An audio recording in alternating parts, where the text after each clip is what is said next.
Today I want to talk about real-time LUT. This is a newer feature that has been added to some of the more recent Lumix cameras like this one. This is the GH7, but this is also on the S9, the S5 Mark II, I believe, and maybe a few other Lumix cameras offer support for real-time LUT. I kind of want to talk about it because it can be kind of dangerous, and you really have to understand what the camera's doing to take full advantage of it and why you may not want to use it at all. You see, real-time LUT is kind of a terrible name.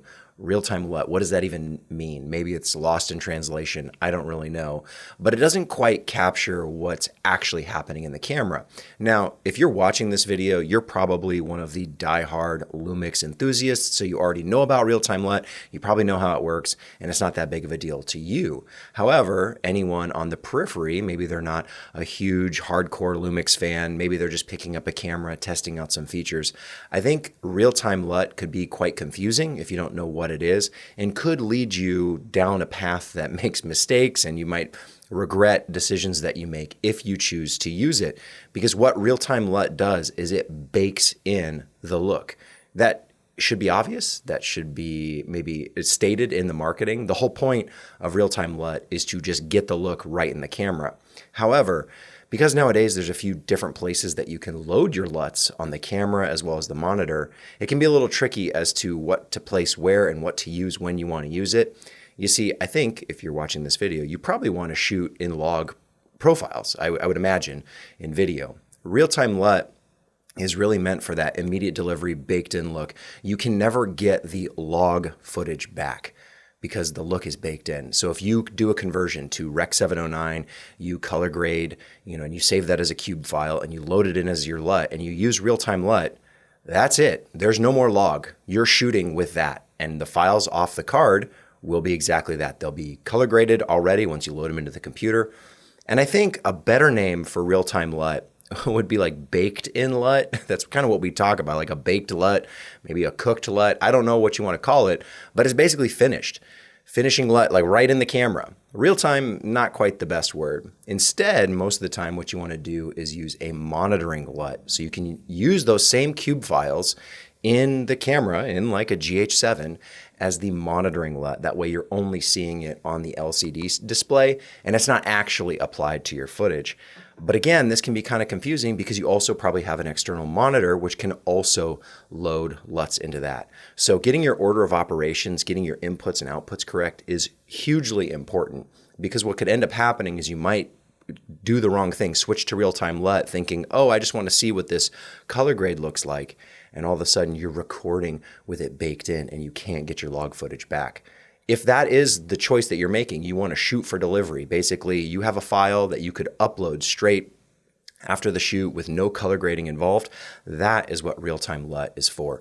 It is not really meant to monitor on set. It's not really meant to, kind of give you a preview of your color grading, because you're doing the color grading in the camera. So be very, very careful. Like I said, I imagine if you're watching this video, probably not something you're too worried about. You probably know all this, but it's definitely something that the people around you might not be aware of. So you do have to kind of show them where to load cube files. If you're working with a crew, you're on set, someone has a Lumix camera and you say, hey, we're all shooting Vlog, put it in Vlog. Oh yeah, what LUT are we using? Yeah, we're using the Panasonic Vlog LUT. Okay, cool. The moment someone puts it into real-time LUT, that could be totally different than you shooting in Vlog and monitoring with the Panasonic Rec. 709 LUT. Very, very different things. Easy mistake to make, even if you're just, not really paying attention. And these features that get added are very powerful. I'm glad it's a feature. It's kind of cool that people can do this. But more realistically, what I think is a more practical, useful version of the real-time LUT feature is to actually go from log to log.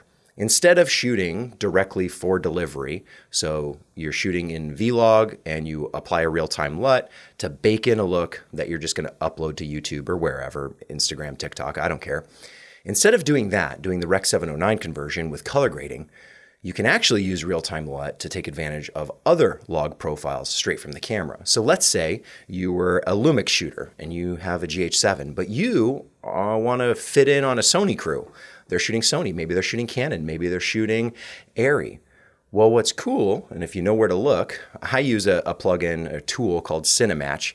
You can make log-to-log conversions, save them as cube files, and use that as your real-time LUT. So instead of shooting vlog on your Lumix, which is what it comes with default, you can't do anything else. You can pay for the upgrade for the ARRI C-Log 3, I think is what they call it, or log C3. I forget the ARRI term. But there's Canon log, Sony log, F log, Nikon log. There's like there's so many logs, but you can convert with Cinematch. You can make a cube file that does log to log, whatever your conversion is. So Sony, let's use that as an example, because that's probably one of the most popular camera systems for documentary production, for just crew environments nowadays. If you're shooting video, like it's very common you'll come across Sony equipment, whether it's the Alpha cameras or the cinema cameras, doesn't really matter. But you've got the power with your Lumix to shoot S-Log if you want with real-time LUT. You can load in a cube file that does vlog to S-Log, and then when you hand off that card, when you deliver those files, it'll be as if you shot an S-Log. No one will know. No one will have to do the conversion after the fact. They'll never have to worry about vlog. You don't have to explain that it's Panasonic.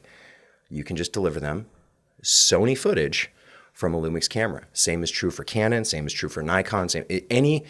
If you can get a log-to-log conversion, pick whichever one you want. Maybe I'll make some. Maybe I'll put, if I'm smart enough, maybe I put a link in the description for all these conversions and you could download them. Maybe. I don't know if I did that or not. But it's a very useful way to use real-time LUT to kind of fit in, to kind of camouflage, to kind of morph your camera from a Lumix body to an ARRI body to a red body to whatever you want. Now, a red, you're not going to get red code off of the Lumix, unfortunately. But with something like Cinematch, maybe there's other tools. That's the one I like and I'm most familiar with. It is like a $100 plugin, so you do have to spend some money to get it. But once you save those cube files, you can use them wherever you like. And because you can bake it in, that's the beauty of real-time LUT, is that it bakes in the look. It's not a monitor, it's not monitoring. That's different. We talked about that. So Rec 709 conversions, probably you want to do those as a monitoring LUT, whether it's on your external monitor or the monitoring features that are on these Lumix cameras, because you can monitor the LCD screen with an Rec 709 LUT. You can export, you can view the LUT over the HDMI. It's very powerful what these Lumix cameras can do. But if you do want to take advantage of real-time LUT, I highly, highly recommend to only use it if you want to do log-to-log conversions, which of course you could still do in post-production. So if you did shoot vlog, but you're handing it off to a colorist or a post-production team, and they're very familiar with S-Log footage, you can still give them the same cube file that applies the conversion that way. That's probably the least destructive way of doing it. But if you're with a team or a group of people that aren't as savvy, they don't quite know how all this stuff works, and they're looking at you going like, oh, you got Lumix, like that's going to be a nightmare. You can say, no. Actually, I can shoot an S-Log 3 if that's what you like. What do we shoot? Oh, S-Log? Cool. Yeah, I can deliver that from my Lumix. Oh, Canon log? Nikon log? Oh, I can do that with real-time LUT baked in. They'll never know. They'll never see the vlog. And maybe that's good. Maybe that's bad. You really have to know the environment you're working in, the crew you're working in. But I think it's a very, very powerful feature of these Lumix cameras that they can basically shapeshift into different cameras using, the other camera profiles. And you can do the same thing beyond log profiles, right? As we talked about, Rec 709. You can do all sorts of crazy conversions with LUTs, with these cube files. Just make sure you're loading them in the right place and you're taking advantage of real-time LUT in what is not the marketed way. The marketed way is you're baking in the look just to snap a photo and upload it to Instagram, or take a video and upload it to YouTube or TikTok.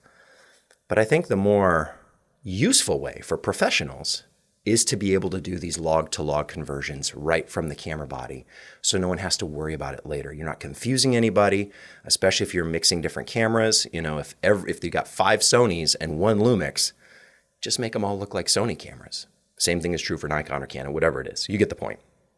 So be very, very careful with real-time LUT. It is not a monitoring LUT. It will bake in the look, and your footage might be cooked. And it's probably a mistake you only have to make one time, because once you open up those files and you realize what you've done, you might be pulling your hair out if your intent was to shoot vlog, proper log. So it might look good on the monitor, but just know what you see is what you get with real-time LUT. That's it. You're done. So try out the log-to-log conversion. See if that's useful for you. I don't actually do that a lot because a lot of the camera bodies that I have are just all Lumix, so I keep everything vlog as the kind of most basic, non-destructive way to do it.